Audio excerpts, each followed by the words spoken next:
नमस्कार, बहुत स्वागत है आप सभी का। आप मुझे न्यूज़ 18 के डिजिटल प्लेटफॉर्म पर देख रहे हैं। मैं हूं आपके साथ जया मिश्रा। हंगरी के संसदीय चुनाव के राष्ट्रवादी नेता विक्टर ऑर्बन को करारी शिकस्त का सामना करना पड़ा है। 16 साल तक सत्ता संभालने वाले ऑर्बन ने कंजर्वेटिव नेता पीटर माग्यार के सामने हार स्वीकार कर ली है। लगभग 67% वोटों की गिनती के बाद माग्यार की तिज्जा पार्टी को 199 सदस्यीय संसद में 137 सीटें मिलने का अनुमान है, जो कि 2/3 बहुमत से अधिक है। आधिकारिक चुनाव परिणामों के अनुसार रविवार को हुए मतदान में रिकॉर्ड 77.8% मतदान रिकॉर्ड हुआ और ऑर्बन ने पत्रकारों से कहा कि चुनाव परिणाम दर्द भरे हैं, लेकिन स्पष्ट और समझ में आने वाले हैं। हमें सरकार बनाने की जिम्मेदारी और अवसर नहीं सौंपा गया। मैंने विजयी पार्टी को बधाई दे दी है।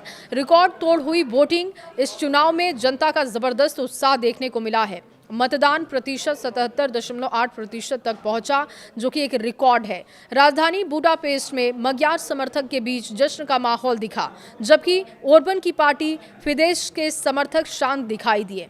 ये चुनाव पूरे यूरोप, अमेरिका में बारीकी से देखा जा रहा था। अमेरिकी राष्ट्रपति डोनाल्ड ट्रंप ने ऑर्बन का समर्थन किया, जिन्हें वो यूरोपीय संघ की नीतियों का विरोधी और इरेबल डेमोक्रेसी के समर्थक के रूप में देखते हैं। देखिए, ऑर्बन के रूसी राष्ट्रपति व्लादिमीर पुतिन से भी करीबी रिश्ते, जो कि हमेशा चर्चा में रहे। चुनाव से कुछ दिन पहले अमेरिकी उपराष्ट्रपति जेडी वेंस हंगरी पहुंचे थे। ऑर्बन के साथ उन्होंने रैली की। ट्रंप ने वादा किया था कि अगर ऑर्बन की पार्टी जीतती है तो अमेरिका अपनी आर्थिक ताकत हंगरी में लाएगा। magyar का उदय और वादे क्या हैं, अब ये भी समझिए। देखिए, 45 साल के पीटर magyar को हंगरी की राजनीति में नया चेहरा माना जा रहा है। महज 2 साल पहले सक्रिय राजनीति में आए थे और magyar ने भ्रष्टाचार के खिलाफ काफी लड़ाई लड़ी है। बेहतर सार्वजनिक सेवाओं का वादा कर जनता का भरोसा जीत लिया।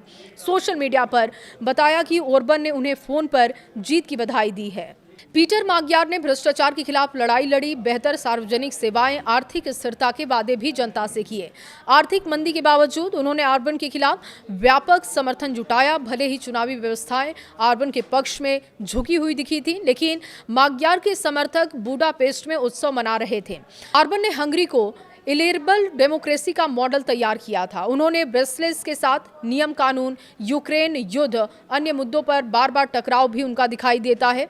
चुनाव अभियान में उन्होंने यूक्रेन को शत्रुतापूर्ण बताया।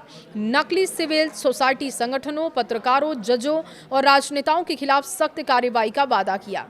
उन्होंने मतदान के बाद कहा कि यूरोप में बड़ी संकट आने वाली है, लेकिन हंगरी के पास अमेरिका, चीन, रूस और तुर्की दुनिया में कोई दोस्त है। ये परिणाम हंगरी के 95 लाख लोगों के लिए ऐतिहासिक माना जा रहा है।